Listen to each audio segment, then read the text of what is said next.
8L45. Pull your lockup O-ring off of here.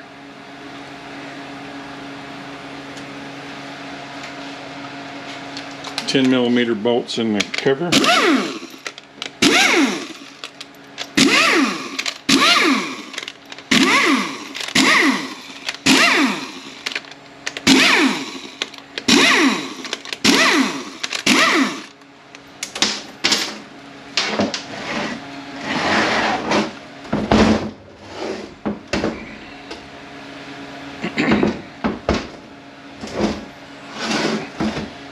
Let's see if that'll stay up there.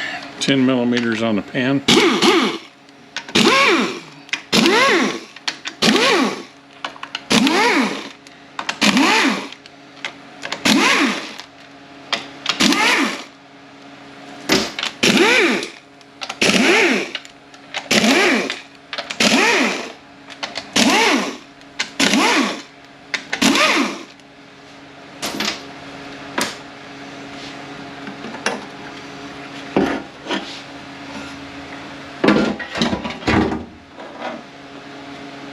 Pull our filter off. I guess I should have looked and seen what this thing was supposed to be doing.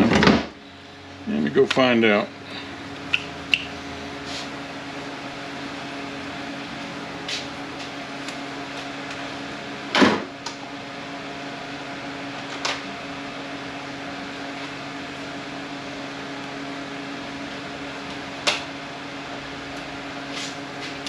Alright, slips after it warms up, no codes.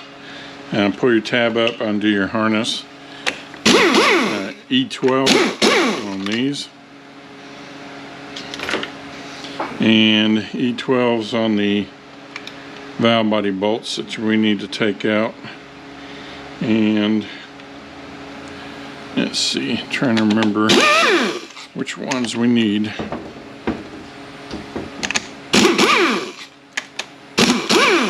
I think it's all the ones that are E12.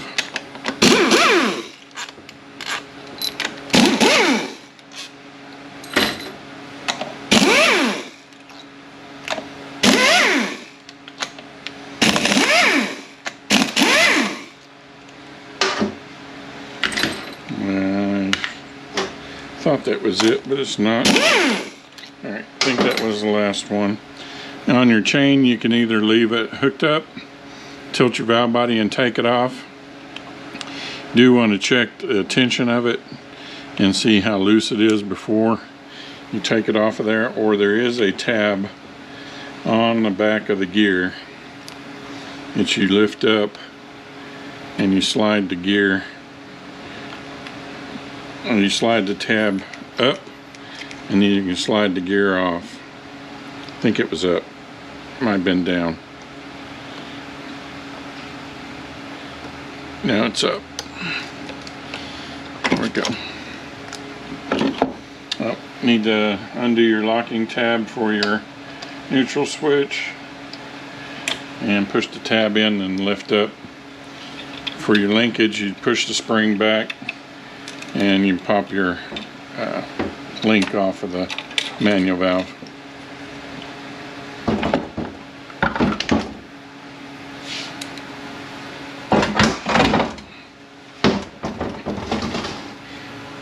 Do take this off of there because it will get lost. And E12's on your speed sensors.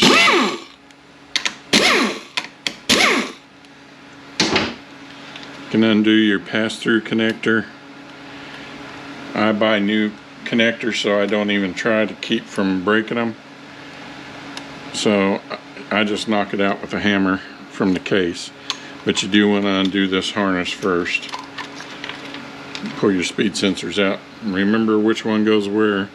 Black goes to the front.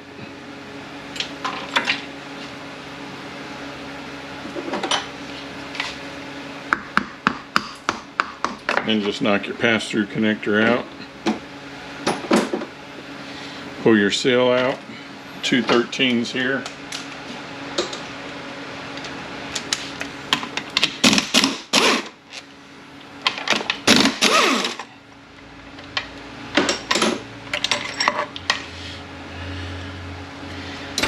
knock your roll pin out, and then use a pair of end cutters is what I use to get these out of there.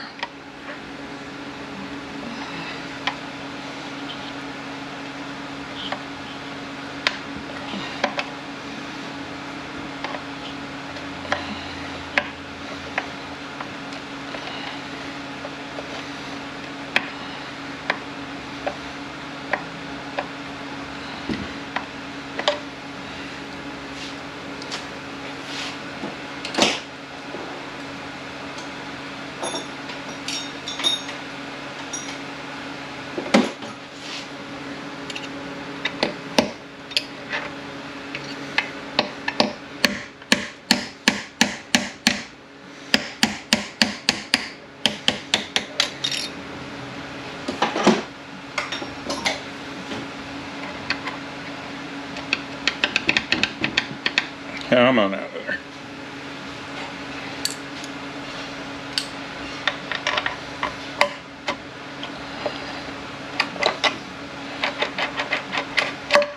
Alright, select your rod. Set your roll pin off to the side so it don't get lost. You can just get in between here and you can pop your cover out. There is also a couple of spots to screw a slide hammer into and get it out.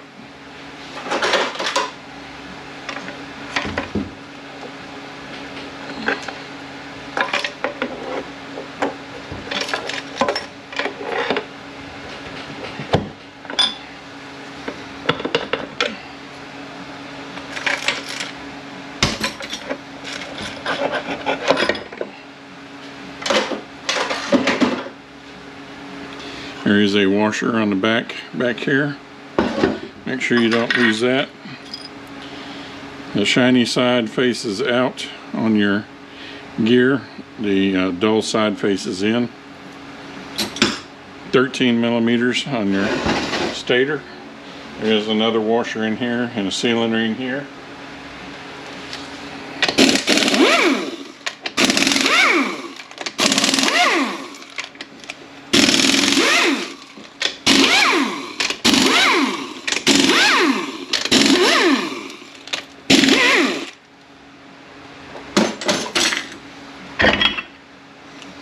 Bearing on the back. Make sure that your surface inside here where the sealing rings go, or it's not all eat up. Your surface here for your bushings is okay. I always put a bushing kit in. I do not even mess around with them. There's a selective shim.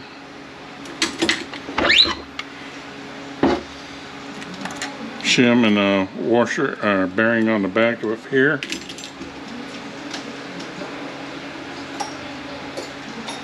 Most all of these snap rings have to be in a certain spot, so make sure you pay attention where everything goes. There's a raised area right here. The snap ring opening goes around that.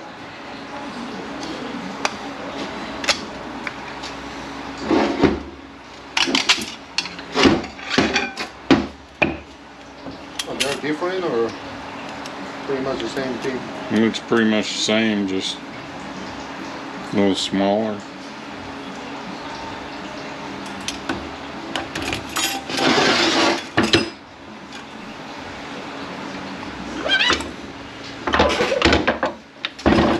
Slide your drum out. This one here is the same way. Everything in this drum has a certain way it lines up, so pay attention to how it all comes out. So far the clutches look pretty decent. I think we're going to have a valve body problem here. Maybe a torque converter problem.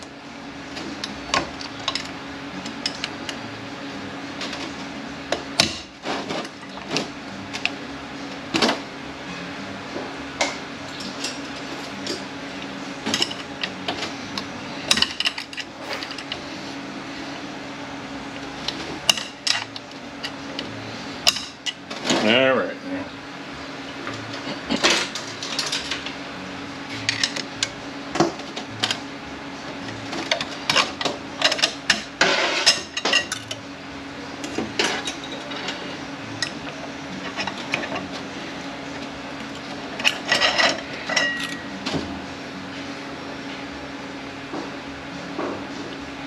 Looks pretty decent. Make sure cushion plate's okay. Seems to be. The surface of her bushings looks okay. Where her clutches rides looks okay. Sealing rings looks okay.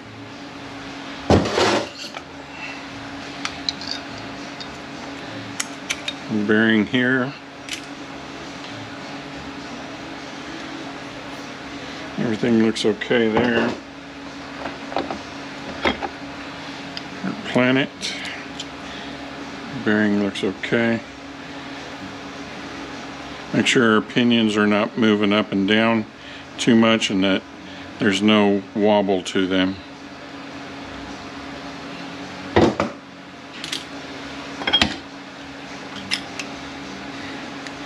Okay, set up just like the 8L90. Looks just like it, but the parts are a little bit different. Bearing and washer here.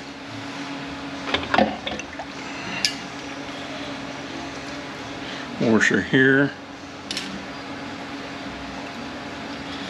Washer on the back side.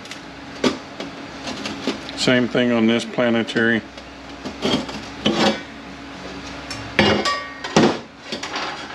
Okay, our snap ring opening is at the 9 o'clock position.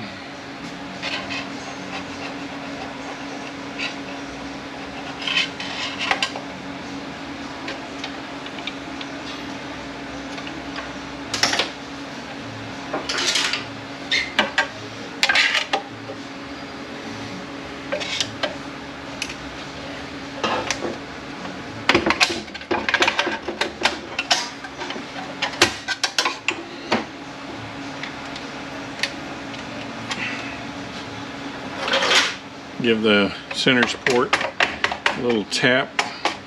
It should loosen up and then come out. These have molded pistons in them too in a couple of places. I always get the kit with the pistons. Make sure our bevel plate is okay. Apply plate.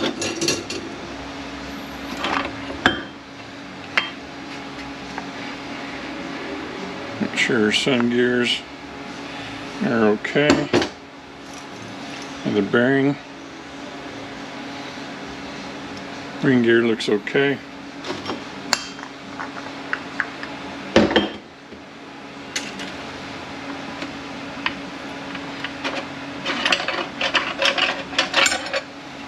Alright, pressure plates on the bottom. Clutches here again. Look pretty good shape.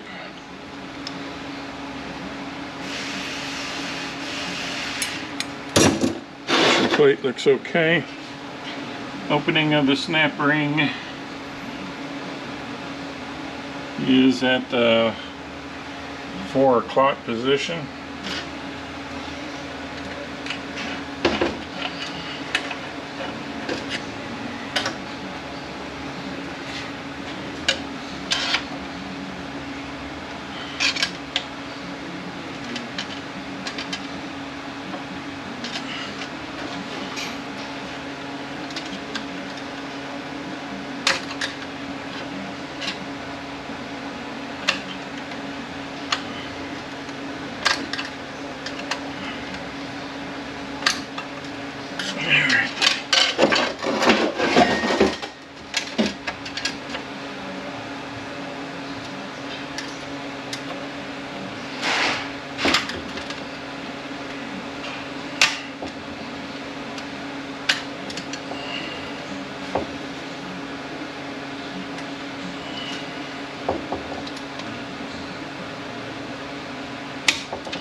Alright, there is a lip on that steel, so you're going to have to get a scribe in behind the snap ring and pull it out and up to get around it.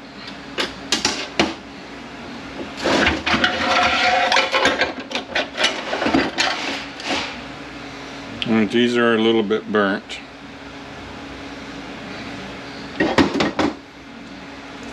And bearing here. Bearing here.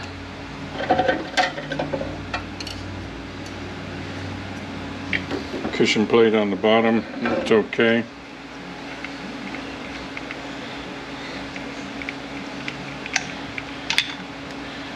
Some gear looks okay. The bearing in here is captured.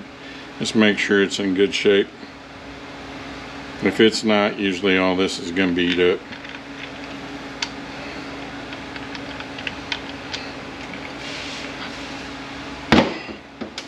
Alright, we have a check ball that's sitting here on the bench that should not be here. Apparently it's come out of the valve body.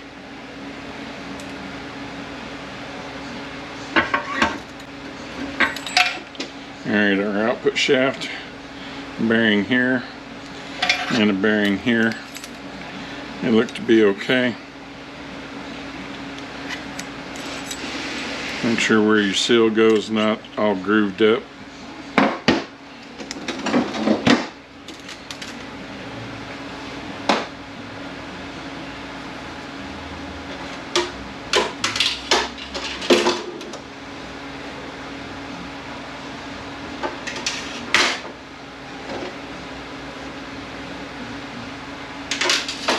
All we got to do now, flip this around, take our tail housing bolts out, and the tail housing will come off.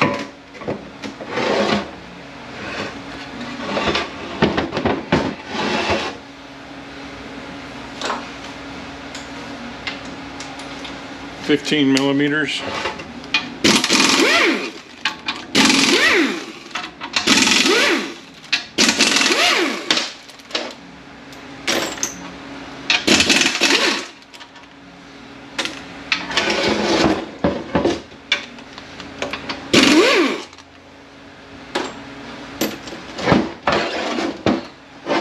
You have a gasket back here and your piston in the back of the tail housing for the clutches back, this last set that we took out. And I'm not going to take the pistons out of this right now and see if we can get this sold.